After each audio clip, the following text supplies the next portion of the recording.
আপনারা কি এই নতুন পারলেজিটা কখনো দোকানে দেখেছেন?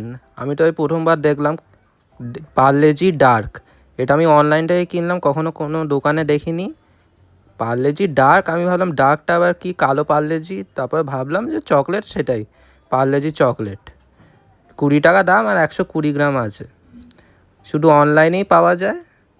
আর দোকানে তো কোনো জায়গায় শুধু ওই নর্মাল পারলেজি দেখেছি। এরকম পারলেজি তো এখন অনেক কিছু মানে কি ফ্লেভারস বা টাইপে আসছে। যেমন পারলেজি গোল্ড যেটা হয় সেটা খুব কমন। এখন Parle G oats and berries, Parle G royal, এইগুলোও খেয়েছি।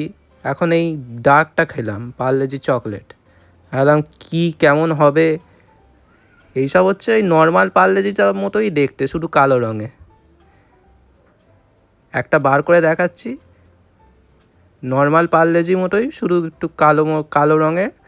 একটু খেয়ে দেখলাম যে পুরো নর্মাল পারলেজি মতোই টেস্ট, আর একটুখানি চকলেটের টেস্ট আসছে। ভালোই কেটে। পারলেজি তো ছোটোবেলা থেকে সবাই খেয়েছে, আমারও ভালো লাগে পারলেজি। এখন পারলেজি নানা নতুন নতুন বিস্কুট বার করছে, সেগুলো খুব ভালো লেগেছে। পারলেজি রয়্যালটাও খুব ভালো লেগেছে, এখন এই পারলেজি ডার্কটাও ভালো লেগেছে। আপনি কি কখনো এই পারলেজি ডার্ক খেয়েছেন কিনা, তাহলে কমেন্ট করে জানাবেন। ভিডিওটি ভালো লাগলে লাইক, শেয়ার ও সাবস্ক্রাইব করে দেবেন। ধন্যবাদ।